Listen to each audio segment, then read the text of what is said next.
السلام علیکم ورحمۃ اللہ وبرکاتہ۔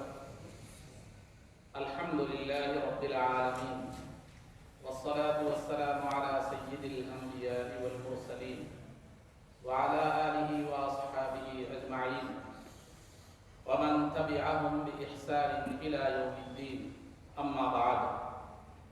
قال اللہ تبارک وتعالی في القرآن المجید والفرقان الحمید: اعوذ باللہ من الشیطان الرجیم، بسم اللہ الرحمن الرحیم، انا فتحنا لك فتحا مبینا۔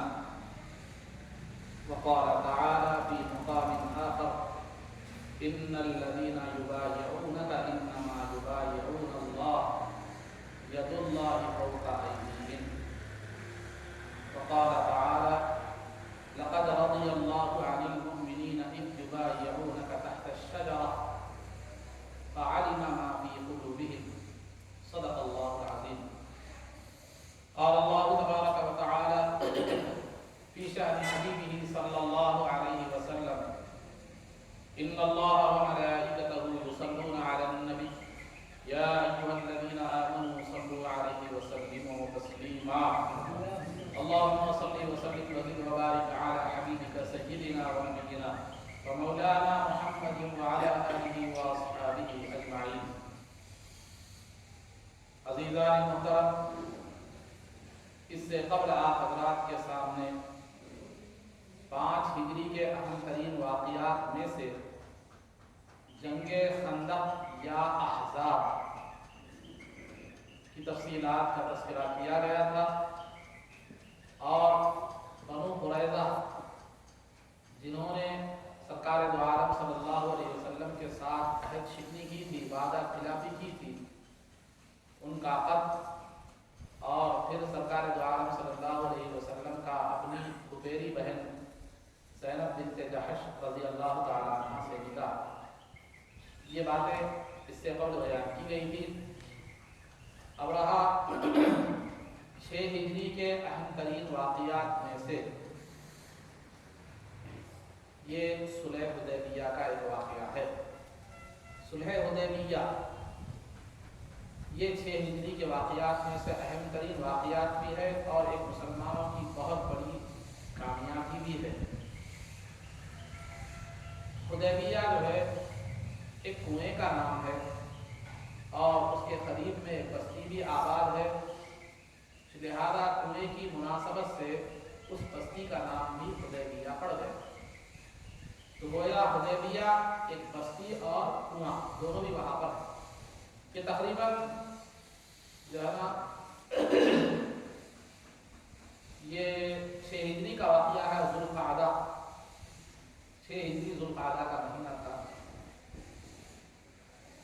یہ مکہ مکرمہ سے تقریباً 9 میل کے فاصلے پر جو ہے نا یہ مقام ہے، جس کو حدیبیہ کہا جاتا ہے۔ چونکہ یہ صلح وہاں پر ہوئی، اس مقام پر ہوئی، اس لیے اس کو صلح حدیبیہ کہا جاتا ہے۔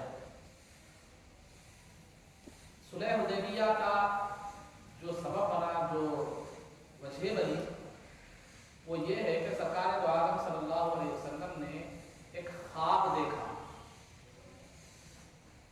خواب میں سرکار دو عالم صلی اللہ علیہ وسلم نے دیکھا کہ صحابہ کرام امن کے ساتھ پرسکون انداز میں مکہ مکرمہ میں داخل ہوئے اور عمرہ کیا، اور بعض صحابہ نے جو ہے بال منڈوائے اور بعض نے کتروائے۔ چونکہ نبی کا خواب بھی وحی الہی ہوتا ہے، جب سرکار دو عالم صلی اللہ علیہ وسلم نے اس خواب کا تذکرہ صحابہ اکرام کے سامنے فرمایا کہ میں نے ایسا خواب دیکھا ہے، تو چونکہ مکہ مکرمہ سے جدا ہو کر تقریباً 5-6 سال کا عرصہ گزر چکا تھا، اور مکے کے دیدار، طواف کا شوق اور مکے کی جو ہے نا عبادت کی تڑپ صحابہ اکرام میں پہلے سے ہی موجود تھی، تو لہٰذا یہ خواب سنانا تھا۔ خواب میں یہ نشاندہی یہ نہیں بتایا گیا کہ کب کرنا ہے عمرہ، لیکن عمرے کی کیفیت کو بتایا گیا۔ تو سرکار نے جب صحابہ کے سامنے یہ بات کہی لیکن تو پہلے سے ہی وہ جو ہے نا ایک تڑپ کی کیفیت میں تھے، ایک وارفتگی کی کیفیت میں تھے، تو یہ سمجھ بیٹھے کہ یہ ابھی عمرہ کرنا ہے، یہ معاملہ، یہ اشارہ جو ہے نا ابھی کا ہے، ابھی سے اس کا جو ہے نا تعلق ہے، اس معاملے کا تعلق ابھی سے ہے۔ تو لہٰذا سب کے سب جو ہے نا تیار ہو گئے عمرے کے لیے۔ تقریباً 1500 صحابہ اکرام کو لے کر سرکار دو عالم صلی اللہ علیہ وسلم عمرے کے قصد اور ارادے سے مکہ مکرمہ کی طرف روانہ ہوئے۔ ذوالحلیفہ ایک مقام ہے جہاں جو اہل مدینہ یعنی مدینے والوں کا جو ہے نا میقات ہے، جہاں سے احرام باندھا جاتا ہے۔ تو ذوالحلیفہ پر پہنچ کر سرکار دو عالم صلی اللہ علیہ وسلم اور صحابہ نے احرام باندھا عمرے کا، اور پھر وہاں سے 1500 صحابہ کی ضرورت میں جانور بھی وہاں پر قربانی کے جانور وغیرہ بھی لیے ہوئے تھے، تو وہاں سے روانہ ہونے کا ارادہ سرکار نے فرمایا۔ لیکن سرکار روانہ ہونے سے پہلے سرکار نے بسر بن سفیان نامی ایک شخصیت کو، ایک صاحب کو مکے اور کفار مکہ کے حالات کا جائزہ لینے کے لیے جو ہے نا روانہ فرمایا۔ تو بسر بن سفیان نے آ کر جو ہے نا خبر دی کہ مکے کے لوگ جنگ کی سب جمع ہو کر جنگ کی تیاری کر چکے ہیں، اور وہ مسلمانوں سے جنگ کے لیے آمدہ ہیں، اور انتہا تو یہ ہے کہ خالد بن ولید جو اس وقت تک ایمان نہیں لائے تھے، وہ 200 سواروں کا لشکر لے کر مکے سے نکل کر مقام رومین تک پہنچ چکے ہیں، جو سرکار کے راستے میں پڑتا تھا، وہاں تک پہنچ بھی چکے ہیں وہ، تو لہٰذا وہ پورے جنگ کے لیے تیار ہیں، جنگ کے لیے آمادہ ہیں۔ تو سرکار نے ذوالحلیفہ سے راستے کو تبدیل کرتے ہوئے حدیبیہ کے مقام پر جہاں کنواں تھا وہاں پر آ کر بستی آباد تھی، وہاں پر آ کر سرکار نے پڑاؤ فرمایا۔ گرمی کی شدت تھی، سخت گرما تھا، وہ حدیبیہ کا جو کنواں تھا وہ سوکھ چکا تھا، تھوڑا سا پانی اس کے اندر باقی تھا، جب 1500 کا لشکر پھر انسان اور جانور، تو لہٰذا تھوڑا سا پانی جو تھا وہ نکال دیا گیا، تو کنواں پورے طور پر خالی ہو گیا۔ اب صحابہ کو شدت سے پیاس لگنے لگی اور پیاس کی شدت ہونے لگی، تو صحابہ نے سرکار کی بارگاہ میں آ کر عرض کیا کہ یا رسول اللہ، کنویں کا پانی خشک ہو چکا ہے، سوکھ چکا ہے، اور جانور بھی پیاسے ہیں، ہم بھی پیاسے ہیں۔ تو سرکار دو عالم صلی اللہ علیہ وسلم نے ایک تیر دے کر کہا جاؤ اس کنویں میں اس تیر کو گاڑ دو، پیوست کر دو۔ جو ہی تیر گاڑنا تھا، پیوست کرنا تھا، پانی فوارے بار ہوا، اور اس قدر پانی نکلا کہ جو ہے نا سب صحابہ بھی سیراب، 1500 کا لشکر سیراب ہو گیا، پھر جانور سیراب ہو گئے، اور سب کے سب سیراب ہو گئے، جبکہ موسم سخت گرما کا تھا، پانی زمین میں سوکھ چکا تھا۔ تو اس کے بعد سب نے سیرابی اختیار کی۔ اس کے بعد سرکار دو عالم صلی اللہ علیہ وسلم نے قبیلہ خزاعہ کے ایک صاحب خراش بن امیہ خزاعی کو یہ قاصد بنا کر قریش کی طرف، مکے والوں کی طرف بھیجا، اور یہ کہلا بھیجا کہ ہم جنگ کے ارادے سے نہیں آئے ہیں، عمرے کے ارادے سے آئے ہیں، اور ہم حالت احرام میں ہیں۔ تو لہٰذا کفار کو بھی معلوم تھا کہ حالت احرام میں مسلمان جنگ نہیں کرتے، تو یہ دے کر انہوں نے یہ خبر دے کر سرکار نے خراش بن امیہ خزاعی جو قبیلہ خزاعہ کے تھے ان کو جو ہے نا بھیجا۔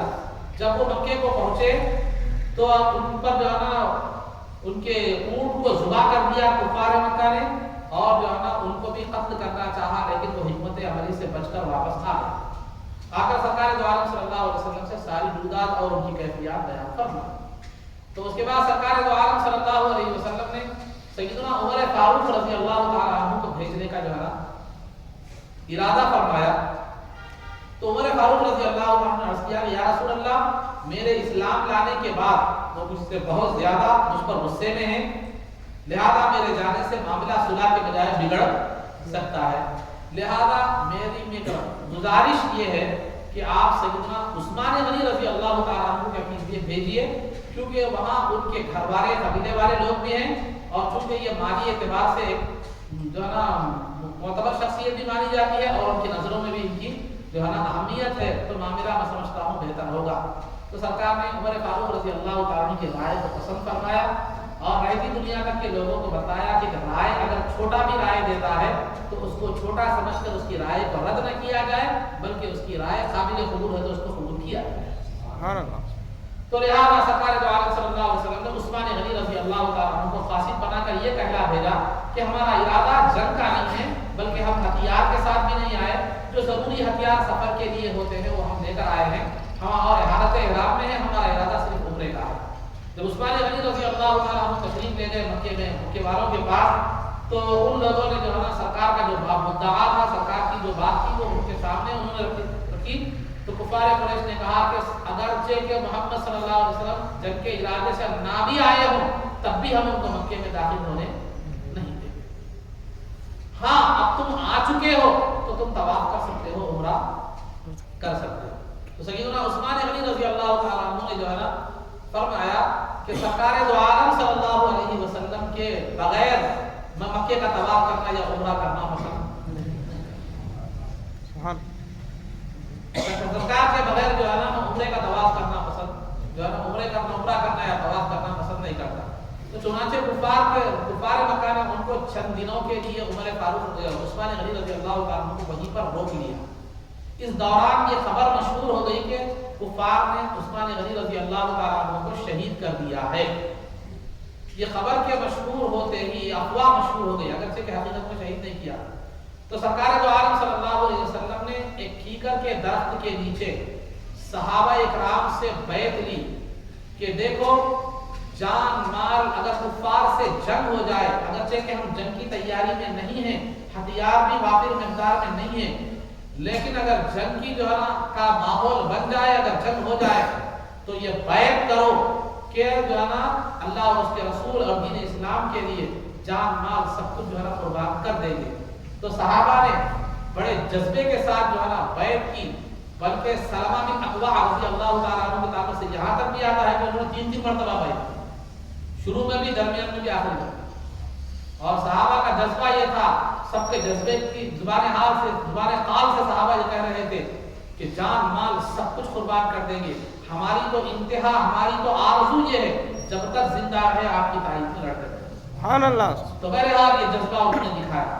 جب سرکار بیعت سے فارغ ہو گئے تو اپنا بایاں ہاتھ سیدھے ہاتھ میں رکھ کر فرمایا یہ عثمان کی طرف سے بیعت ہے۔ سبحان اللہ، سبحان اللہ۔ یہ عثمان کی طرف سے جو ہے نا بیعت ہے۔ تو جب بھی یہ صلح حدیبیہ کی بیعت کا تذکرہ جب بھی کرتے عثمان غنی رضی اللہ تعالیٰ عنہ بڑے خوشی اور فخریہ انداز میں کہتے کہ سرکار نے اپنا بایاں ہاتھ میرے بدلے میں میری طرف سے جو ہے نا اپنے ہاتھ میں دے کر بیعت فرمائی، لہذا سرکار کا بایاں ہاتھ میرے سیدھے ہاتھ سے بھی افضل ہے۔ سبحان اللہ۔ میں ہوتا تو سیدھے ہاتھ سے بیعت کرتا تھا، سرکار کے سیدھے ہاتھ میں اپنا ہاتھ دیتا تھا، لیکن سرکار نے میری جانب سے اپنا بایاں ہاتھ رکھا تو وہ بایاں ہاتھ بھی میرے سیدھے ہاتھ سے افضل ہے۔ سبحان اللہ۔ میرے سیدھے ہاتھ سے جو ہے نا افضل ہے، یہ عثمان غنی رضی اللہ عنہ فرمایا کرتے تھے۔ تو لہذا یہاں پر ایک جو ہے نا اس بیعت کو بیعت رضوان کہا جاتا ہے، یعنی ایسی بیعت جس سے اللہ رب العزت راضی ہے، کیونکہ اس بیعت کے بعد اللہ رب العزت نے قرآن کریم کی آیت سورہ فتح کی آیت نازل فرما کر بیعت کی اہمیت کو بھی بیان فرمایا اور اپنی رضامندی کا بھی اظہار فرمایا۔ چنانچہ فرمایا ان الذین یبایعونک انما یبایعون اللہ ید اللہ فوق ایدیہم، جو لوگ آپ کے اے محبوب صلی اللہ علیہ وسلم، جو لوگ آپ کے دست حق پرست پر بیعت کرتے ہیں وہ آپ کے ہاتھ پر بیعت نہیں کرتے بلکہ اللہ سے بیعت کرتے ہیں اور اللہ کا ہاتھ ان کے ہاتھ پر۔ پھر دوسرے مقام پر اسی صورت میں فرمایا لقد رضی اللہ عن المؤمنین اذ یبایعونک تحت الشجرہ، کہ اللہ راضی ہے ان مومنین سے جنہوں نے کیکر کے درخت کے نیچے نبی پاک صلی اللہ علیہ وسلم کے دست حق پرست پر ہر چیز کو قربان کرنے کی بیعت کی۔ فعلم ما فی قلوبہم، اللہ نے ان کے جذبہ اخلاص اور جانثاری کو جان چکا ہے اللہ تعالیٰ، اور ان پر اللہ نے سکون کو نازل فرمایا، اور اللہ نے وَأَتَابَهُمْ فَتْحًا قَرِيبًا، اللہ نے ان کو ایک کھلم کھلا الخریج میں کامیابی اور فتح سے ہمکنار کرنے کا اللہ ہمکنار فتح ان کو اللہ نے عطا فرمائی، اور الخریب اللہ تعالیٰ ان کو مال غنیمت سے سرفراز فرمایا۔ یہ آیتیں نازل ہوئی اسی وجہ سے چونکہ اللہ نے اپنی رضا اور خوشنودی کا اظہار فرمایا تھا اس بیعت کے تعلق سے، تقریباً 1500 صحابہ تھے تو جس میں خلفائے راشدین بھی تھے، تو لہذا اسی وجہ سے اس کو بیعت رضوان کہا جاتا ہے۔ بعض حضرات کا یہ کہنا ہے کہ عثمان غنی رضی اللہ تعالیٰ عنہ شہید ہو حقیقت میں نہیں ہوئے تھے، لیکن جب حقیقت میں نہیں ہوئے تھے، لیکن اس کے باوجود بھی سرکار نے اس خبر کی جو ہے نا تصدیق کرتے ہوئے، اس خبر کو سچ جانتے ہوئے جو ہے صحابہ سے جنگ مر مٹنے کی بیعت لی تھی۔ تو لہذا اس سرکار کو علم غیب نہیں تھا۔ اگر علم غیب ہوتا، معلوم ہوتا کہ عثمان غنی رضی اللہ تعالیٰ عنہ شہید نہیں ہوئے ہیں، تو پھر بیعت نہ لیتے اور جنگ پر بیعت جو ہے نا نہ لیتے تھے۔ تو اس کا جواب یہ ہے کہ سرکار دو عالم صلی اللہ علیہ وسلم کو علم غیب تھا۔ اسی واقعے میں معلوم ہوتا ہے کہ سرکار اگر یقین کر لیتے کہ عثمان غنی رضی اللہ عنہ شہید ہو گئے ہیں تو ان کی طرف سے اپنا ہاتھ سیدھے ہاتھ میں سبحان اللہ سبحان اللہ، کیونکہ بیعت جو ہوتی ہے وہ زندوں کی طرف سے دی جاتی ہے، جو انتقال فرما چکے ہیں ان کی طرف سے بیعت نہیں۔ سبحان اللہ سبحان اللہ۔ تو لہذا سرکار نے جو ہے نا یہ ہاتھ رکھ کر بتلا دیا کہ اے علم غیب کا انکار کرنے والوں، دیکھو کہ مجھے معلوم ہے کہ عثمان شہید نہیں ہوئے، تبھی تو ان کی طرف سے میں اپنا سبحان اللہ سبحان اللہ سبحان اللہ۔ ٹھیک ہے، جب سرکار کو معلوم تھا تو بیعت کیوں لی گئی؟ سرکار کو معلوم تھا تو بیعت کیوں لی گئی؟ تو سرکار رہتی دنیا تک یہ کے لوگوں کو یہ بتانا چاہتے تھے کہ میرے غلام اسلام کی راہ میں جو جنگ لڑتے ہیں وہ ہتھیار اور تلوار کے بھروسے پر نہیں رکھتے، اپنے جذبے ایمانی کے بھروسے پر لڑتے۔ سبحان اللہ سبحان اللہ۔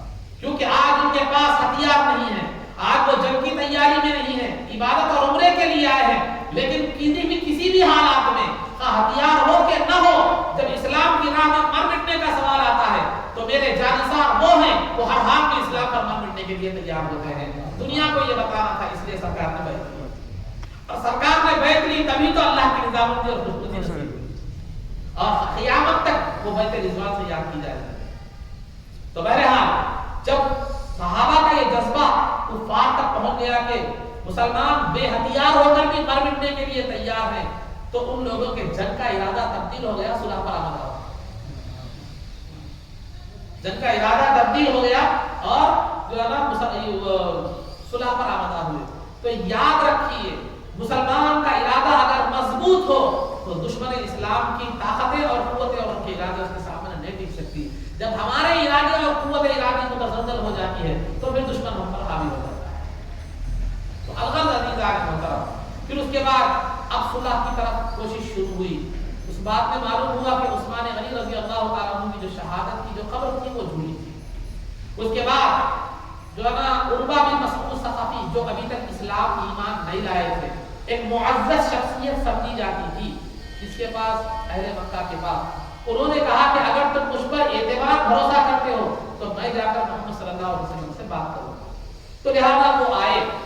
جب انہوں نے آ کر دیکھا کہ سرکار دو عالم صلی اللہ علیہ وسلم کی بارگاہ میں حاضری دی، تو سرکار دو عالم صلی اللہ علیہ وسلم سے جب گفتگو کرنے کے لیے آئے تھے تو آپ آئے تو انہوں نے جو ہے نا دیکھا کہ سرکار کو جب دیکھ کر سرکار سے فرمایا، آپ ان لوگوں پر بھروسہ کر رہے ہیں کہ یہ آپ کا ساتھ دے کے ضرورت پڑنے پر بھاگنے والے سب سے پہلے یہی لوگ ہوں، صحیح سب سے پہلے یہی لوگ ہوں۔ یہ کلمہ سننا تھا ابو بکر صدیق رضی اللہ تعالیٰ عنہ نے کی جلال میں آ گئے، اور ایک سخت الفاظ ابو بکر صدیق رضی اللہ تعالیٰ عنہ عروہ بن مسعود ثقفی کے تعلق سے استعمال، جو اب تک ایمان نہیں لائے تو عروہ بن مسعود ثقفی، اس بار عروہ بن مسعود ثقفی جو ہے دوران گفتگو سرکار کی داڑھی مبارک کو چھو رہے تھے، تو ان کے بھتیجے مغیرہ بن شعبہ پیچھے سرکار کے کھڑے ہوئے تھے اور کہہ رہے تھے، جب انہوں نے داڑھی کو ہاتھ لگایا تو کہا کہ اے کافر، تو ناپاک ہے، تیرا ہاتھ سرکار کی داڑھی کو لگانے کے قابل نہیں ہے، اپنا ہاتھ رکھ۔ اور اس جو ہے نا عروہ بن مسعود رضی اللہ تعالیٰ عنہ جو ہے نا جب ایمان نہیں لائے تو بعد میں ایمان لائے، تو عروہ بن مسعود نے جو ہے نا دیکھا کہ سرکار دو عالم صلی اللہ علیہ وسلم سے صحابہ کی وابستگی، محبت اور تعظیم دیکھی کہ سرکار جب گفتگو یہ وضو فرماتے ہیں تو جو ہے نا صحابہ جو ہے اس پانی کو لینے کے لیے، حاصل کرنے کے لیے ایسے جھپٹتے ہیں گویا ان کے درمیان جنگ چھڑ جائے گی، دیکھنے والا ایسا سمجھتا ہے۔ وہ پانی کو لے کر زمین پر گرنے نہیں دیتے، اس وضو کے پانی کو لے کر چہروں پر اور جسموں پر مل لیتے ہیں، اور سرکار جب کسی بات کا حکم دیتے ہیں تو اس کی بجا آوری، اس پر عمل آوری کے لیے ایسے دوڑتے ہیں جیسے کہ جو ہے نا جنگ کا ایک چھڑ جائے گا۔ حقیقت میں دیکھنے میں ایسا دکھتا تھا، لیکن صحابہ آپس میں جنگ نہیں کرتے تھے، یہ جنگ سب مطلب جو عمل کرنے کے لیے جو صحابہ کا جو جذبہ ہوتا تھا اس سے ایسے معلوم ہوتا تھا میں پہلے کروں گا، میں عمل کروں گا. سرکار کا کوئی منہ مبارک بال اگر بال مبارک نکل جاتا سر سے یا داڑھی مبارک سے تو زمین پر گرنے نہیں دیتے. سرکار جب مجلس میں بیٹھتے سرکار کی تو سرکار کے چہرے مبارک کو آنکھ بھر کر نہیں دیکھ سکتے تھے لوگوں کی وجہ سے. اور سرکار جو ہے نا گفتگو فرماتے تو ان کے جسموں میں حرکت ختم ہو جاتی تھی، حرکت ختم ہو جاتی تھی.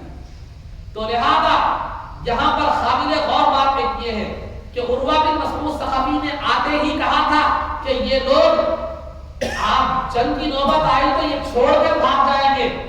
انہوں نے جو خیال صحابہ کے بارے میں ظاہر کیا تھا، صحابہ نے اپنی جانثاری ادب اور تعظیم کے ذریعے سے عملی طور پر جواب دیا. ارے جو قوم جو غلام نبی کے پانی کو زمین پر گرنے نہیں دیتے وہ نبی کے خون کو زمین پر کیسے گرنے دیں؟ سبحان اللہ. زبان حال سے عروہ بن مسعود صحابی کا جواب صحابہ نے دیا. سبحان اللہ. اس کے بعد عروہ بن مسعود صحابی یہ دیکھ کر جا کر سرکار نے عروہ بن مسعود صحابی سے کہا کہ ہم جنگ کے لیے نہیں آئے ہیں، ہمارا ارادہ عمرے کا ہے.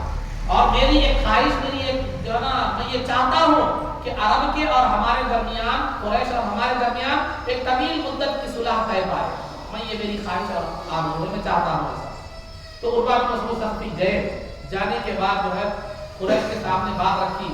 خدا کی قسم میں دنیا کی سپر پاور حکومتیں قیصر و کسریٰ اور نجاشی کے دربار میں گیا اور بہت سے درباروں میں جانے کا مجھے تجربہ ہوا، لیکن کسی بادشاہ کے وزراء نے اتنی عزت کسی بادشاہ کی نہیں کی جتنا کہ محمد صلی اللہ علیہ وسلم کے صحابہ ان کی عزت، محمد صلی اللہ علیہ وسلم کی جو ہے نا عزت کرتے ہیں. ایسی عزت میں کبھی نہیں دیکھا.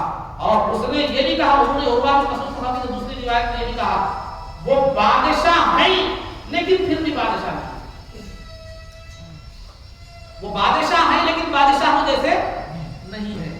تو مطلب اشارہ تھا اس جانب، عروہ بن مسعود صحابی کی گفتگو میں اس جانب اشارہ تھا. وہ ان کی شان و شوکت دنیا کے بادشاہوں کی طرح ہے لیکن وہ حقیقت میں بادشاہ نہیں ہے، مطلب نبی مرسل ہے. یہ اشارہ تھا، اللہ کے نبی ہیں، اللہ کے بھیجے ہوئے. تو یہ اشارہ تھا ان کا عروہ بن مسعود صحابی کا. تو بہرحال تو کفار کے سامنے انہوں نے بات رکھی اور انہوں نے بہت بڑی معقول اور جو ہے نا عمل کی جانے والی بات رکھی ہے کہ صلح کی بات کی ہے. میں سمجھتا ہوں کہ اس سے بہتر اور کوئی بات نہیں ہے. میرا تم سے مشورہ یہی ہے کہ تم ان سے جنگ مت کرو بلکہ صلح کرو. پھر اس کے بعد کفار مکہ کی طرف سے لوگ آتے رہے جاتے رہے. اس کے بعد سہیل بن عمرو نامی شخص آیا. جب وہ سہیل کے معنی ہے آسانی کے، تو سہیل بن عمرو جب آنے لگا تو سرکار نے دیکھ کر فرما دیا کہ اے لوگوں اب تمہارا معاملہ آسان ہو گیا ہے. تو لہذا وہی سہیل بن عمرو آنے کے بعد ہی صلح حدیبیہ طے ہوئی اور صلح نامہ طے کیا گیا، لکھا گیا. تو اس کے آنے سے پہلے سرکار نے خبر دی تھی کہ اسی کے ذریعے سے کیا ہوگا، صلح قرار پائے گی، صلح ہوگی. جب وہ آیا اور صلح کی عبارت لکھی جانے لگی تو بسم اللہ الرحمن الرحیم سرکار نے صلح نامہ جو لکھ رہے تھے سیدنا علی مرتضی رضی اللہ عنہ لکھ رہے تو بسم اللہ الرحمن الرحیم لکھے. تو عرب کا عام دستور تھا کہ وہ بسم اللہ الرحمن الرحیم نہیں لکھتے تھے، بسمک اللہم لکھتے، بسمک اللہم، اے اللہ تیرے نام سے شروع کرتے. تو لہذا سہیل بن عمرو نے کہا کہ بسم اللہ الرحمن الرحیم مت لکھو، بسمک اللہم لکھو. تو لہذا ٹھیک ہے اس کو بسمک اللہم لکھ دیا گیا. اس کے بعد سرکار شروع میں ھذا ما قاضى علیہ محمد رسول اللہ، یہ وہ صلح نامہ ہے جس پر محمد رسول اللہ نے کیا کیا ہے، صلح کی ہے. تو یہ کہنا تھا. تو سہیل بن عمرو نے کہا ہم کو آپ کے رسول ہونے سے ہی اعتراض ہے. اگر آپ رسول اللہ اگر ہم آپ کو مانتے تو ایمان لاتے اور کعبے میں آنے سے بھی عمرے سے بھی نہیں روکتے. ہمیں آپ کے رسول ہونے سے ہی اختلاف ہے، لہذا رسول اللہ کو مٹا دیا. تو سرکار نے سیدنا علی مرتضی رضی اللہ تعالیٰ عنہ کو حکم دیا کہ وہ رسول اللہ کو مٹا دو بلکہ محمد بن عبداللہ لکھو، کیونکہ وہ محمد بن عبداللہ بھی ہو، محمد رسول اللہ بھی، کوئی فرق نہیں پڑتا. تو سیدنا علی مرتضی نے پورے ادب و احترام کے ساتھ گزارش کی کہ یا رسول اللہ غلام میں یہ جرأت نہیں ہے کہ رسول اللہ کے الفاظ کو سبحان اللہ سبحان اللہ سبحان اللہ. رسول اللہ کے الفاظ کو مٹا دیا، غلام میں یہ جرأت نہیں ہے. تو سرکار نے خود مٹا دیا. پھر دوسرے محمد بن عبداللہ وہاں پر لکھا گیا اور صلح لکھنا شروع ہوئی.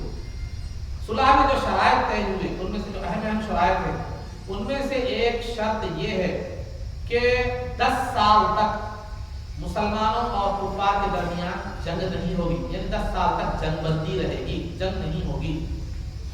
دوسری شرط رکھی گئی کہ مسلمان اس سال تو عمرہ نہیں کر سکتے لیکن آئندہ سال عمرے کے لیے آئیں گے اور انہیں مکے میں صرف 3 دن رہنے کی اجازت ہوگی اور پھر ہتھیار وغیرہ بھی نہیں لائیں گے، جو ضروری عام استعمال کے ہتھیار لائیں گے وہ بھی میان میں رکھیں گے اور مکہ مکرمہ سے جاتے وقت کسی مسلمان کو ساتھ نہیں لے جائیں گے۔ یہ دوسری شرط۔ اور تیسری شرط یہ رکھی گئی کہ مدینہ منورہ کا اگر کوئی آدمی مکہ مکرمہ کو آتا ہے تو واپس نہیں کیا جائے گا۔ اگر مکے کا کوئی آدمی مدینے کو آتا ہے مسلمان ہو کے کافر ہو، وہ کیا کر دیا جائے گا؟ واپس کر دیا جائے گا، وہ واپس کر دیا جائے گا۔ ابھی یہ صلح طے نہیں ہوا تھا، اس پر دستخط نہیں ہوئی تھی تو سہیل بن عمرو کے بیٹے ابو جندل رضی اللہ عنہ ایمان لا چکے تھے۔ وہ مسلمانوں سے ملنے کے لیے آئے تو سہیل نے کہا کہ میرے بیٹے صلح کے مطابق میرے بیٹے کو واپس کر دو، کیونکہ مکے کے جو لوگ مدینے والوں کے پاس آئیں گے تو واپس کر دو۔ تو سرکار نے فرمایا ابھی تو صلح نہیں ہوئی، ابھی دستخط نہیں ہوئے، پھر اس کو رکھ لیتے ہیں، ابو جندل کو جو ہے نا ہم اپنے پاس رکھیں گے۔ تو باپ نے کہا، سہیل بن عمرو نے نہیں، تو سرکار نے ٹھیک ہے مان لیا۔ تو اس کے بعد جو ہے صلح ہو گئی، سب دستخطیں جو بھی ہو رہا تھا جو ہے صلح طے ہو گئی۔ تو لہذا یہ صلح نامہ طے ہوا۔ اور آخری شرط یہ بھی رکھی گئی کہ جب یہ صلح ہو گئی تو عرب کے جو قبیلے مسلمانوں کے ساتھ دوستی کرنا چاہتے ہیں مسلمانوں کے ساتھ دوستی کریں، جو قریش کے ساتھ دوستی کرنا چاہتے ہیں وہ کفار مکہ کے ساتھ کیا کریں، ان کے ساتھ دوستی کریں۔ تو قبیلہ قضاع جو ایمان نہیں لایا تھا اب تک لیکن وہ سرکار کے دوست تھے، وہ کیا کریں، کھلم کھلا دوست سرکار کے بنے۔ تو یہ صلح بظاہر ایسا معلوم ہو رہی تھی کہ سرکار دب کر صلح فرما رہے ہیں۔ تمام صحابہ غمزدہ تھے کہ ہم حق پر ہونے کے باوجود دب کر صلح کیوں کریں۔ عمر فاروق رضی اللہ تعالیٰ عنہ سرکار کے سامنے جو ہے نا آ کر بھی عرض کیا کہ یا رسول اللہ جب ہم حق پر ہیں تو پھر یہ دب کر صلح کیوں کریں؟ یہ کیا ہے کہ مسلمان یہاں سے اگر کوئی مکے میں گیا تو واپس نہیں کیا جائے گا، وہاں سے آیا تو واپس کریں گے، یہ پھر کیا ہے یہ صلح؟ اور آئندہ سال 3 دن کے لیے آئیں گے، پھر وہاں سے کسی مسلمان کو نہیں لے جائیں گے، یہ سب جو ہے نا شرائط ہم دب کر کیوں صلح کریں جو ہم حق پر نہیں ہے؟ تو سرکار نے فرمایا کیا تمہیں نہیں معلوم کہ میں اللہ کا نبی ہوں؟ تو عمر فاروق رضی اللہ عنہ یا رسول اللہ آمنا صدق، تو پھر اللہ کا حکم یہی ہے۔ اس کے بعد صلح مکمل ہو گئی تو چونکہ عمرے کے لیے آئے تھے، احرام باندھ کر آئے تھے تو عمرہ نہیں ہوا، اصولی اعتبار سے عمرے کے بعد احرام کھولنا تھا تو بغیر عمرے کے ہی احرام کھولا گیا۔ تو کھولنے کا وقت آ گیا تو جو ہے نا قربانی کی ضرورت تھی، قربانی دینا دم لازم آ گیا۔ تو قربانی سرکار نے صحابہ سے جو ہے نا کہا، حکم دیا کہ جو ہے نا چلو اب جو ہے نا قربانی دے کر اپنا احرام کھول، چونکہ آئندہ سال عمرہ کرنا ہے۔ تو صحابہ اکرام جو ہے نا سرکار دو عالم صلی اللہ علیہ وسلم سے ایک ناز بردارانہ انداز میں جیسے ایک محبت کرنے والا بیٹا اپنے مشفق باپ سے کسی خواہش کے تکمیل نہ ہونے پر جو ہے نا خاموشی اختیار کر لیتا ہے، انجان پر اختیار کر لیتا ہے، تو اسی طرح صحابہ نے بھی خاموشی اختیار فرمائی۔ ایک تو غم تھا، دوسرا ہم ہی تھا، کیونکہ وہ جانتے تھے کہ سرکار ایک مشفق باپ سے زیادہ بہتر ہے۔ تو سرکار دو عالم صلی اللہ علیہ وسلم کے ساتھ اس وقت امہات المؤمنین میں سلمہ رضی اللہ تعالیٰ عنہا، تو سرکار نے جا کر ان سے کہا کہ یہ لوگ احرام نہیں کھول رہے ہیں، تو سلمہ رضی اللہ تعالیٰ عنہا نے کہا آپ جو ہے نا آپ خود احرام قربانی دے کر احرام کھول دیجیے، وہ خود کھول دیں گے۔ تو سرکار دو عالم صلی اللہ علیہ وسلم نے خود قربانی دے کر احرام جو ہے نا کھول دیا، تو پھر تمام صحابہ نے جو ہے نا وہ اپنا احرام کھول دیا، قربانیاں جو ہے نا دے دی۔ تو اس سے یہ بات معلوم ہوتی ہے اللہ رب العزت نے سلمہ رضی اللہ تعالیٰ عنہ کے قلب مبارک میں صلح کی، اور یہ جو ہے نا ایک معاملے کو حل کرنے کی کردار بھی تھی۔ تو لہٰذا اس سے 2 باتیں معلوم ہوتی ہے کہ بیوی سے مشورہ کرنا بھی یہ سرکار کی سنت ہے، اور کبھی کبھار عورتیں بھی جو ہے نا مردوں سے زیادہ بہتر مشورہ کیا کر سکتی ہیں، جو ہے نا دے سکتی۔ تو لہٰذا یہ سرکار کا طریقہ تھا کہ عام طور پر ہمارے پاس عورت کو کم عقل سمجھا جاتا ہے، بے وقوف اور نادان سمجھا جاتا ہے۔ ہر عورت ویسے نہیں ہوتی، بلکہ بعض عورتیں مرد سے بھی زیادہ بہتر مشورہ رکھنے والی اور ذہن رکھنے والی ہوتی ہے۔ تو لہٰذا چھوٹوں سے مشورہ کرنا یہ بھی سرکار کی سنت ہے، اور جو ہے نا عورتوں سے بیویوں سے مشورہ کرنا یہ بھی سرکار کی سنت ہے. تو لہٰذا ہمیں چاہیے کہ بیویوں کو نادان نہ سمجھے, مشورہ لے, اگر مصلحت کے مطابق ہے تو عمل کرنے میں آپ کی کوئی بے عزتی ہونے والی نہیں ہے. بیوی کے مشورے پر چلا یہ کوئی بھی کہنے والا نہیں ہے, بلکہ سرکار دو عالم صلی اللہ علیہ وسلم سے زیادہ حق کو اور بہتری کو جاننے والا کون تھا, لیکن اس کے باوجود بھی سرکار نے تعلیم یہ دی. اس کے بعد جب صلح ہوئی, 10 سال جنگ بندی ہو گئی, تو مسلمان اسلام کی تبلیغ اور اشاعت کے لیے بہت بڑا وسیع میدان کھل گیا. کیونکہ جو مکے میں جو مسلمان ضعفاء مسلمین, کمزور جو مسلمان تھے, جو اپنے اسلام کو چھپا رہے تھے, چھپ چھپ کر عبادت کرتے تھے, اب صلح کے بعد کفار کے ظلم کا اور ان کے تشدد کا اب جو ہے نا اندیشہ نہیں رہا, تو مسلمان کھل کر جو ہے نا وہ عبادت کرنے لگے, اپنے اسلام کا اظہار کرنے لگے. اور اسلام کی تبلیغ و اشاعت میں کفار بہت بڑی رکاوٹ تھی, تو صلح کے بعد وہ رکاوٹ بھی ختم ہو گئی, اور جو ہے نا ایک بالکل آزادانہ طور پر اسلام کی تبلیغ و اشاعت کیا ہے ہونے لگی. اور تیسرا کیا ہوا, کفار نفرت کی وجہ سے مسلمانوں کی بات نہ سنتے تھے, نہ قریب آتے تھے, نہ کچھ ان کی بات سنتے تھے. جب یہ صلح ہو گئی تو کفار کو بھی مسلمانوں کو, صحابہ کو اور اسلام کو قریب سے دیکھنے کا موقع ملا, اور نفرتیں ختم, محبت میں بدل گئی, اور کئی لوگ جو ہے نا اسلام کا یہ سبب بنی ہے صلح حدیبیہ. تو یہ صلح کا یہ فائدہ ہوا. تو سرکار نے حدیبیہ کے مقام میں 20 دن قیام فرمانے کے بعد جب واپس ہونے لگے تو قرآن کریم کی یہ آیت نازل ہوئی, اِنَّا فَتَحْنَا لَكَ فَتْحًا مُبِينًا, اے محبوب صلی اللہ علیہ وسلم یقیناً ہم نے آپ کو کھلا فتح نصیب فرمائی, لِيَغْفِرَ لَكَ اللَّهُ مَا تَقَدَّمَ مِن ذَنبِكَ وَمَا تَأَخَّرَ, کہ تاکہ اللہ رب العزت آپ کے سبب اور آپ کے ذریعے اور وسیلے سے آپ کی امت کے اگلے اور پچھلے گناہ معاف فرمائے. تو بہرحال عزیزان محترم, یہ جو ہے نا پھر اس کے بعد جیسے میں نے اس سے قبل عرض کیا کہ جو ہے نا اللہ نے مال غنیمت کا بھی وعدہ فرمایا, فتح کا بھی اعلان فرمایا. تو یہ صلح حدیبیہ کے واقعے جو ہے نا یہ فتح کی خوشخبری اللہ نے دی. تو سرکار نے جو ہے نا, چونکہ صحابہ یہ سمجھ بیٹھے تھے کہ ہم دب کر صلح کر رہے ہیں, دب کر صلح کر رہے ہیں, سرکار نے صحابہ کو یہ آیت سنائی تو صحابہ تعجب سے پوچھنے لگے, کیا رسول اللہ, جس کو ہم دب کر صلح سمجھ رہے, صلح سمجھ دبی ہوئی صلح سمجھ رہے تھے, کیا وہ ہمارے لیے فتح ہے؟ تو سرکار نے فرمایا ہاں یہ ہمارے لیے فتح ہے, اللہ کا اعلان ہے. تو بہرحال عزیزان محترم, اس کے بعد دین اسلام کی تبلیغ و اشاعت عام طور پر ہونے لگی, اور سرکار دو عالم صلی اللہ علیہ وسلم بادشاہوں کے نام خطوط روانہ فرمانے لگے. بہت سے بادشاہوں اور سرداروں کی جانب سرکار نے جو ہے نا خطوط لکھے جس میں اسلام کی دعوت سرکار نے دی, لیکن مختصر طور پر اہم جو ضروری جو ہے نا جو بادشاہ ہیں جن کو سرکار نے خط لکھا تھا, پھر رپلے کیا آیا, وہ جو ہے نا اس کے بارے میں آپ کے سامنے بتاتا چلو. سرکار دو عالم صلی اللہ علیہ وسلم نے جو ہے نا مختلف صحابہ کو خطوط دے کر مختلف بادشاہوں کے نام بھیجا. اس زمانے میں سپر پاور حکومتیں دو تھی, ایک روم تھا اور ایک دوسرا جو ہے نا ایران تھا. روم اور ایران. روم کے بادشاہ کا لقب جو تھا, ہر روم کے بادشاہ کو قیصر کہا جاتا تھا. ایران کے ہر بادشاہ کا نام تو الگ تھا, لیکن لقب جو ہے وہ کیا ہے, کسرا کہا جاتا ہے. روم کے بادشاہ کا لقب قیصر, قاف یا صاد را, قیصر, اور ایران کے بادشاہ کا لقب کسرا, کاف سین را چھوٹی یا پر کھڑا رہا, تو یہ کسرا کہا جاتا ہے. تو لہذا یہ سپر پاور حکومتیں تھیں.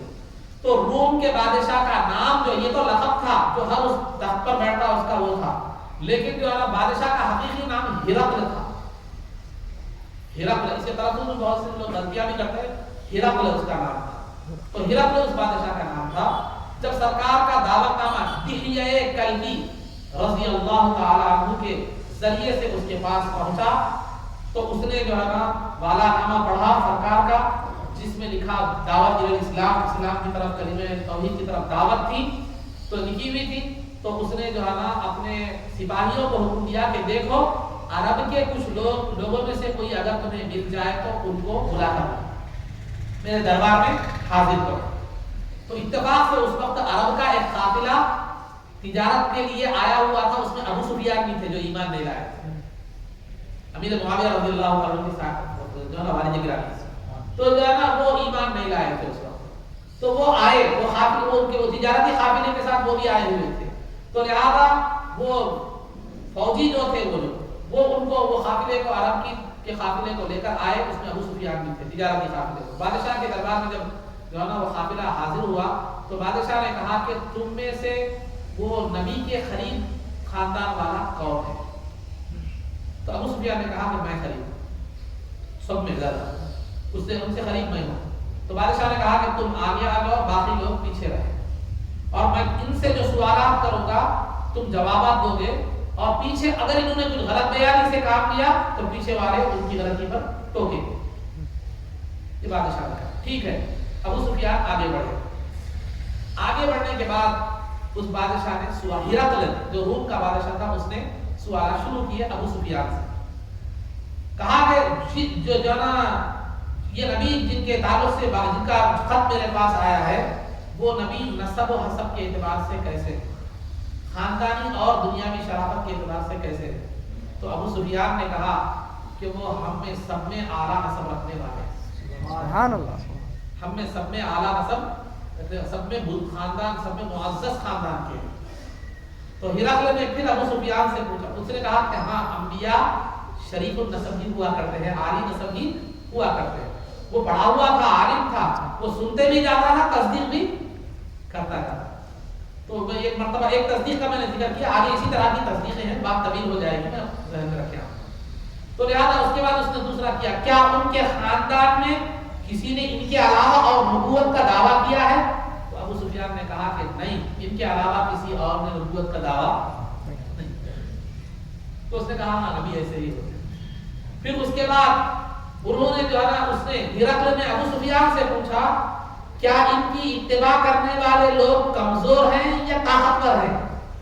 تو ابو سفیان نے کہا کہ ان کی اتباع کرنے والے لوگ کمزور ہیں۔ پھر اس کے بعد ہرقل نے پوچھا کیا ان کی اتباع کرنے والوں کے، ان کے غلاموں کی تعداد بڑھ رہی ہے یا گھٹ رہی ہے؟ تو ابو سفیان نے کہا نہیں، ان کی تعداد بڑھ رہی ہے۔ تو پھر ہرقل نے جو ہے نا پوچھا کہ ٹھیک ہے، وہ جو ہے نا کبھی تم نے ان کو وعدہ خلافی کرتے ہوئے دیکھا ہے، عہد شکنی کرتے ہوئے دیکھا ہے؟ تو ابو سفیان نے کہا اب تک تو ہم نے ان کو وعدہ خلافی کرتے ہوئے نہیں دیکھا، لیکن ہمارے اور ان کے درمیان صلح کا پیریڈ چل رہا ہے، اب تک تو انہوں نے نہیں کی وعدہ خلافی، آگے کیا کریں گے وہ مجھے نہیں معلوم۔ وہ بادشاہ نے پوچھا کہ تمہارے اور ان کے درمیان کبھی جنگ ہوئی ہے؟ تو ابو سفیان نے کہا ہاں، ہمارے اور ان کے درمیان جنگ ہوئی ہے۔ تو جنگ کا نتیجہ کیسا رہا؟ جنگ کا نتیجہ جو ہے نا کیسا رہا؟ تو ابو سفیان نے کہا کبھی انہوں نے جنگ جیتی، کبھی جنگ ہم نے جیتی۔ جنگ ہمارے درمیان ڈور کی طرح تھی، کنویں کے ڈور کی طرح، کبھی ہم لیتے تھے، کبھی دوسرا لیتا ہے۔ تو اسی طرح جو ہے نا کبھی ہم جیتے، کبھی وہ جیتے۔ تو اس کے بعد یہ تمام سوالات کے جوابات سننے کے بعد ہرقل نے کہا کہ ہماری کتابوں میں، آسمانی کتابوں میں یہ ذکر ہے کہ ایک نبی آخر الزمان آنے والے ہیں، اور اس میں جن جن نشانیوں کا تذکرہ کیا گیا ہے یہ تمام اس نبی میں موجود ہیں۔ میں نہیں سمجھتا تھا کہ وہ تم میں آئیں گے، عرب کے لوگوں میں، لیکن وہ تم میں آئے ہیں۔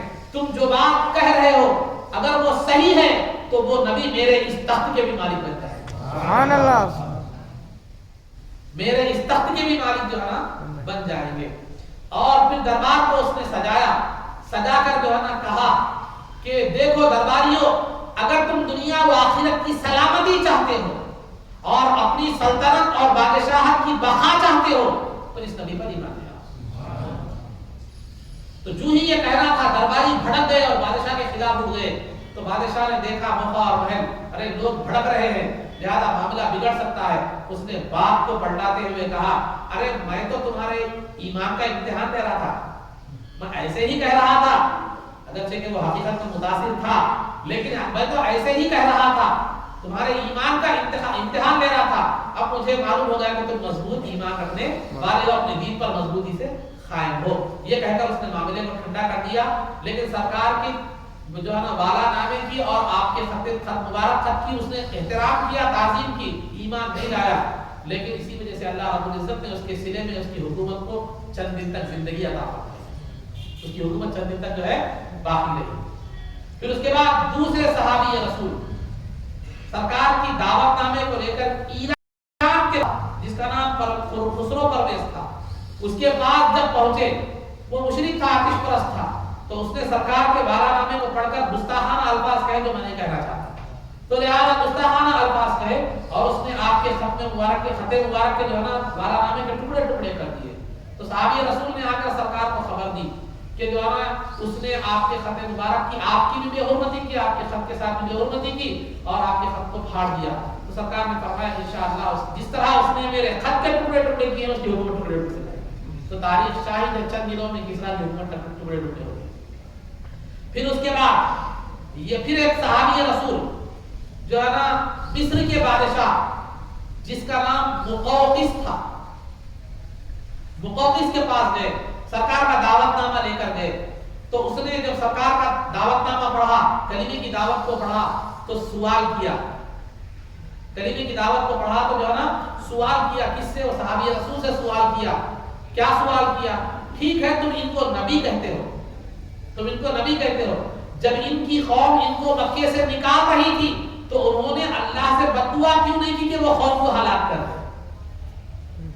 اگر یہ نبی ہوتے، خدا کے مقبول بندے ہوتے تو دعا کرنا تھا، قوم ہلاک ہو جاتی تھی. نکل کیوں گئے؟ مظلومانہ حیثیت سے نکل کیوں گئے مکے سے؟ تو جو ہے نا صحابی رسول نے کہا، جو خط لے کر گئے تھے انہوں نے جو ہے نا کہا ٹھیک ہے تم کیا ہو؟ عیسائی ہو. ٹھیک ہے. جب عیسیٰ علیہ السلام کو سولی دی جا رہی تھی تو عیسیٰ علیہ السلام نے سولی دینے والوں کے لیے بد دعا کیوں نہیں کی؟ عیسیٰ علیہ السلام نے سولی دینے والوں کے لیے بد دعا کیوں نہیں کی؟ وہ ایک بد دعا دیتے تو پھر سولی دینے والے ختم ہو جاتے تھے، سولی کی ضرورت نہیں تھی. تو جب جواب سن کر مقوقس نے کہا واقعی تو حکمت رکھنے والا آدمی ہے. تو لہذا اس میں اس بات کی طرف اشارہ ہے کہ مبلغ علم رکھنے والا بھی ہو، حکمت رکھنے والا. موقع محل کے لحاظ سے بات کرے، علم اور حکمت رکھنے والا نہ ہو تو وہ اسلام کے ساتھ جو ہے نا غیروں کے سامنے جب اسلام لے کر پیش ہوگا تو سوائے رسوائی کی اور چیز حاصل. تو اس کے بعد اس نے بھی سرکار کے خط کا احترام کیا، لیکن جو ہے نا وہ ایمان جو ہے نا نہیں لایا، بادشاہت کی وجہ سے ایمان نہیں لایا، تو لہذا اس کی بھی حکومت کو بقا ملی. سرکار عمر فاروق رضی اللہ تعالیٰ کے دور خلافت میں مسلمانوں کے حکومت کے اس کے اس کے بعد نجاشی کے بادشاہ، حبشہ کے بادشاہ جس کا نام نجاشی کے پاس سرکار کا خط گیا. میں نے اس سے قبل کی گفتگو میں عرض کیا ہے کہ نبوت کے 5ویں سال 5 نبوی میں چند صحابہ سرکار کے حکم سے ہجرت کر کے حبشہ کو گئے تھے، جن میں جعفر رضی اللہ تعالیٰ عنہ تھے. ان کی تبلیغ سے وہ مسلمان ہو چکا تھا. تو اب ہجرت کے بعد 6 ہجری میں جو ہے نا جب سرکار دو عالم صلی اللہ علیہ وسلم کا خط اس کے پاس گیا تو وہ سرکار کے خط کی تعظیم میں، احترام میں اونچے جو شہنشاہ اس کا جو تخت شاہی تھا وہ اس سے نیچے اترا. خط کو لے کر، والے نامہ کو لے کر آنکھوں سے لگایا، سر کو لگایا اور آنکھوں سے لگایا، لگا کر زمین پر بیٹھ کر اس نے سرکار کا خط جو ہے نا سنا اور پھر ایک بادل انداز میں جواب دیا. اس کی تفصیلات ہیں لیکن اس کا تذکرہ میں نہیں کر رہا، تو لہذا اس کا جواب دیا. تو 6 ہجری میں یہ بات پہنچی تو اس نے سرکار کا ایک پہلے تو ایمان لا چکا تھا، بڑے عزت و احترام کے ساتھ سرکار کے جو ہے خط کو اس نے قبول کیا اور بہترین جواب اس نے عزت و احترام کے ساتھ اپنا پھر دوبارہ اپنی تصدیق اور اپنا جو ہے کلمے کا اظہار کیا. اس کے بعد 9 ہجری میں اس کا انتقال ہو گیا، یعنی حبشہ کے بادشاہ نجاشی کا 9 ہجری میں انتقال ہوا. تو سرکار نے ایک بڑے عیدگاہ میں تمام صحابہ کے ساتھ اس کی نماز غائبانہ نماز جنازہ ادا کی. تو یہ خطوط، ایسے کئی خطوط دیگر جو ہے نا سرداروں کی طرف وغیرہ وغیرہ سرکار جو عالم صلی اللہ علیہ وسلم نے جو ہے نا روانہ فرمائے. تو صلح حدیبیہ یہ اسلام کے لیے ایک بہت بڑی کامیابی اور تبلیغ اشاعت اسلام کے لیے بہت بڑا جو ہے نا ذریعہ بنی. اور صلح حدیبیہ کے بعد بہت سے لوگوں نے اسلام لایا، بہت سے لوگوں نے اسلام قبول کیا. اب تک جتنے، یہاں تک بھی روایتوں میں آتا ہے جو ہے نا سیرت نگار لکھتے ہیں سرکار کے اعلان نبوت سے اب تک جتنے لوگ مسلمان ہوئے اتنی تعداد میں صلح حدیبیہ کے بعد مسلمان. تو بہرحال یہ تھا صلح حدیبیہ کی جو 6 ہجری کے اہم ترین واقعات میں سے صلح حدیبیہ. اور اس صلح کو صلح حدیبیہ اس لیے کہتے ہیں کہ حدیبیہ کے مقام پر وہ جو ہے نا صلح ہوئی تھی. اور حدیبیہ ایک کنویں کا نام تھا، وہاں ایک گاؤں بھی تھا، کنویں کی نسبت سے اس کا نام بھی حدیبیہ رکھا گیا. اور بیعت جو کی تھی وہ بیعت رضوان کی تقریباً 500 صحابہ کرام پر جو ہے نا مشتمل تعداد وہاں سرکار کے ساتھ موجود تھی. یہ چند واقعات تھے جو ذکر کیے گئے. انشاءاللہ دیگر آگے کے حالات اور باتیں آگے بیان جو ہے نا کی جائیں گی. اللہ رب العزت سے دعا ہے کہ پروردگار عالم سرکار کی سیرت کے بیان میں زبان بیان سے اگر کوئی کوتاہی ہوتی ہے تو مولا اپنے فضل سے اور سرکار کی رحمت کے فیض میں معاف فرما.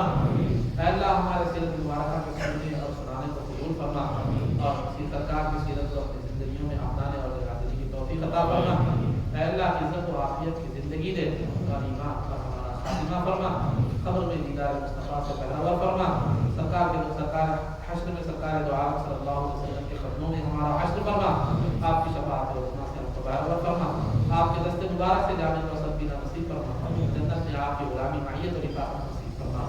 صلی اللہ تعالی وسلم علی خیر خلقہ سیدنا محمد و آلہ و صحبہ اجمعین برحمتک یا ارحم الراحمین والحمد للہ رب العالمین.